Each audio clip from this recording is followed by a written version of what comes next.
bagaimana sikap kita sebagai seorang pembisnis secara umum? Pertama, tentu saja miliki niat yang lurus, niat yang baik. Engkau bekerja betul-betul untuk membantu perekonomian keluarga, betul-betul untuk menyelamatkan banyak orang. Ada teman yang berkata, saya ini terus mengekspansi bisnis saya bukan karena apa-apa, karena semakin banyak yang bisa saya dapat, semakin banyak yang bisa saya berikan, yang bisa saya sedekahkan. Ibu-ibu semua, negara kita ini perlu banyak orang-orang yang kaya. Betul nggak, Bu? Itu anak sekolah-sekolah pelosok-pelosok yang miskin-miskin, siapa yang biayain? Orang-orang kaya. Itu ibu kalau ke RSCM, kebetulan saya sering bolak-balik RSCM, karena anak saya yang keempat ada kelainan langka, jadi saya harus ke RSCM bolak-balik. Dan saya ke NICU, ibu-ibu sekalian.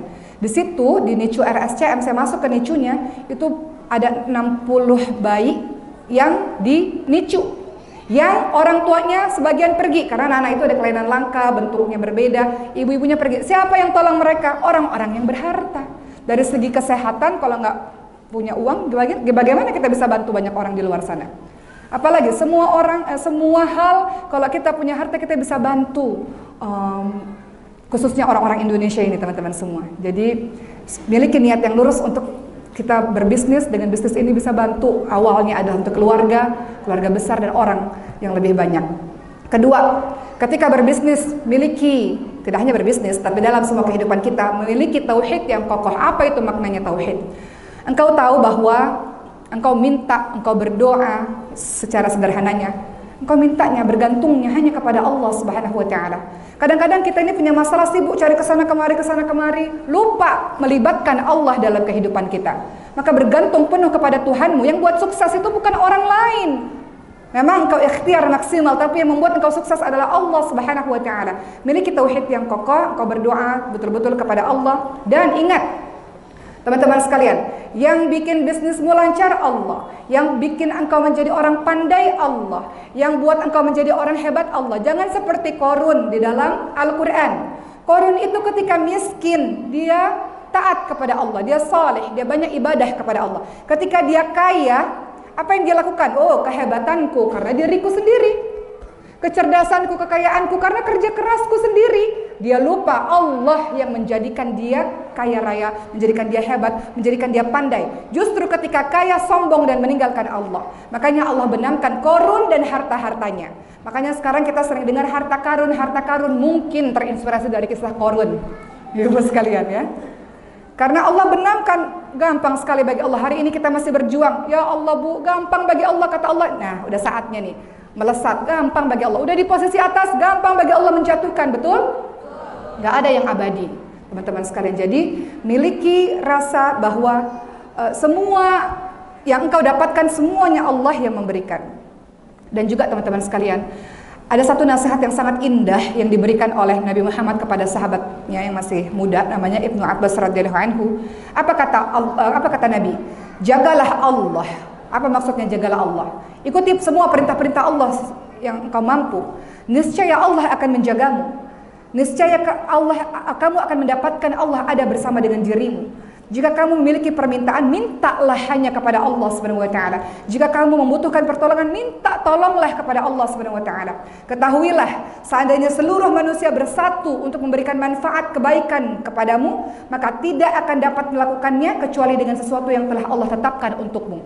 Kalau semua manusia berusaha untuk membuatmu jadi orang hebat, kalau kata Allah belum saatnya, ya nggak bakal terjadi juga. Sebaliknya, kalau ada orang bersatu semuanya mencelakakan dirimu, nggak akan terjadi juga kalau Allah tidak izinkan. Jadi nggak perlu khawatir dengan itu, teman-teman semua. Ya, bersandar, bertawakal, berpasrah, minta terus hanya kepada Allah Subhanahu wa Ta'ala. Berikutnya, teman-teman semua, berilmu.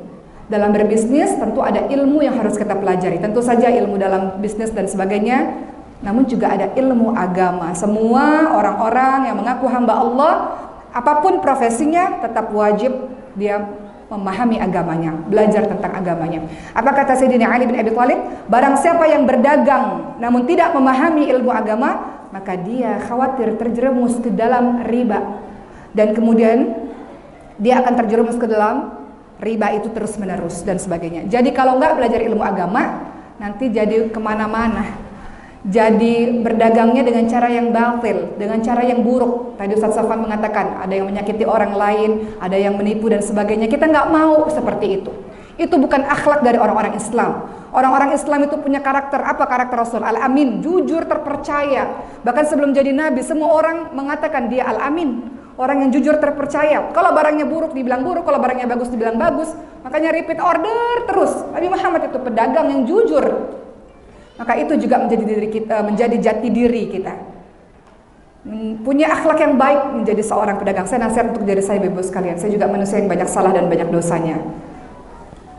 Siapa yang bisa membuat akhlak kita jadi baik itu? Kalau dia belajar ilmu agama, sehingga dia paham panduan-panduannya dalam berbisnis. Dan juga pastinya ilmu bisnis yang mungkin sudah diajarkan dalam komunitas ini.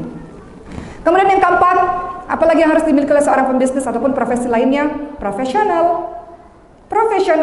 Ibu-ibu mohon izin saya cerita. Beberapa tahun yang lalu saya ceramah di TV subuh. Betul Bu? Live bertahun-tahun. Dari tahun 2014 sampai 2019-2020. Live setiap pagi, jam 5 pagi udah live. Kan penonton gak pernah tahu apa yang terjadi di rumah saya atau di rumah kami para pembicara sebelum jam 5 pagi. Betul?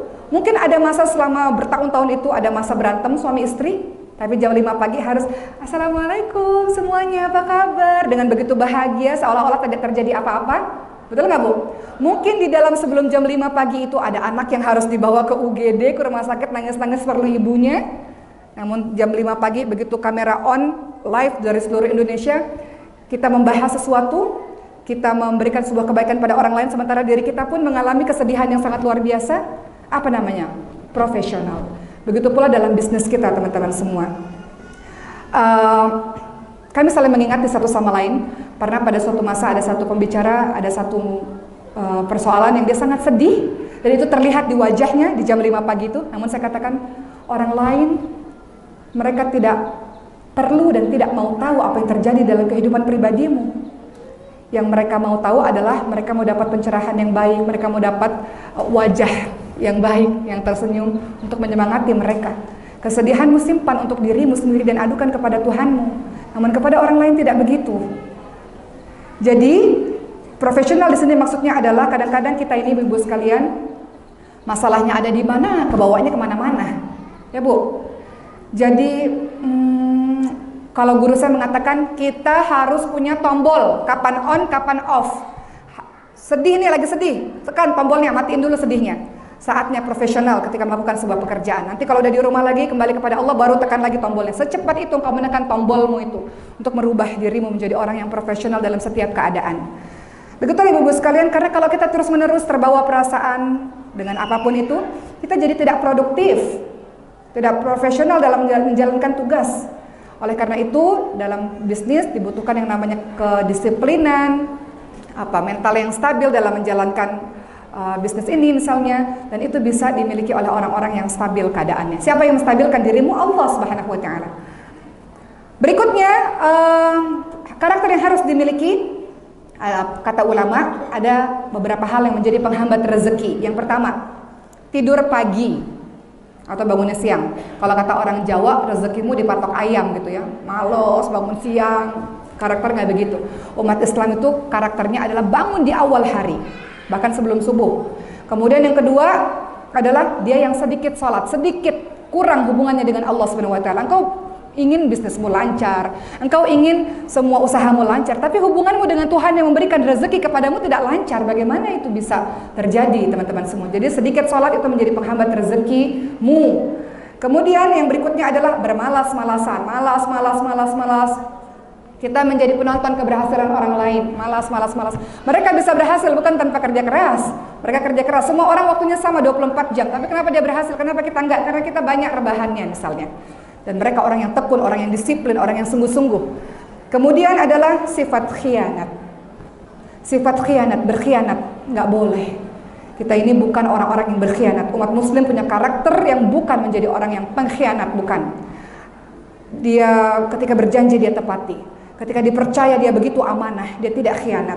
Jadi khianat itu juga termasuk sifat yang akan menghambat rezeki kita. Dan tentu saja harus memiliki akhlak-akhlak yang luhur, jujur, amanah, memenuhi janji, memberikan gaji kepada orang sesuai dengan waktunya. Jangan keringatnya sudah banyak dikeluarkan namun kau tidak memberikan gaji. Dan terakhir yang mau saya sampaikan pada hari ini, memanfaatkan setelah kau berjuang dan kau punya harta sedikit ataupun banyak, manfaatkan rezekimu itu dengan betul. Manfaatkan rezeki dengan betul. Caranya dengan apa? Caranya adalah dengan pertama, rezeki atau nikmat yang Allah berikan kepada dirimu, engkau gunakan untuk melakukan ketaatan kepada Allah. Jangan engkau diberikan rezeki oleh Allah, kemudian engkau berbuat buruk, berbuat maksiat kepada Allah. Makanya namanya istidraj. Istidraj itu apa? Melakukan keburukan banyak dengan harta kekayaannya misalnya, namun kayaknya kok Allah masih terus kasih dia kenikmatan ya? Iya, itu jebakannya Allah. Allah akan balas nanti di hari akhir. Jadi kalau sudah diberikan rezeki oleh Allah, jadikan rezeki itu menjadi wasilah, menjadi perantara kita untuk melakukan ketaatan, kebaikan kepada Allah Subhanahu wa taala. Kedua, ketika engkau memiliki rezeki banyak ataupun sedikit itu teman-teman semua, maka jadikanlah rezekimu itu bermanfaat untuk orang banyak. Ya. Bukan untuk memperkaya dirimu sendiri. Kenapa engkau bisa beli tas dengan harga yang sangat mahal untuk sedekah, engkau kasih yang harta receh. Kadang-kadang ibu-ibu sekalian, mohon izin, kita kalau kondangan, aduh pakai baju apa ya, nggak punya baju. Betul Bu? Itu baju banyak di lemari. Semua baju-baju ibu dihisap oleh Allah Subhanahu wa taala. Boleh nggak beli baju satu keluar satu, beli baju satu keluar satu, boleh nggak begitu? Dan saya yakin insya Allah semua orang yang ada di sini orang-orang yang baik, orang-orang yang saleh. Kita minta sama Allah untuk diberikan kekuatan untuk jadi orang-orang baik, menjadi pembisnis yang hebat insya Allah. Tempat ini, lingkungan ini menjadi tempat yang diberkahi oleh Allah Subhanahu wa taala. Kita menjadi apa? Keberkahan ya untuk orang banyak. Kita menjadi orang yang bisa berbuat baik untuk orang banyak.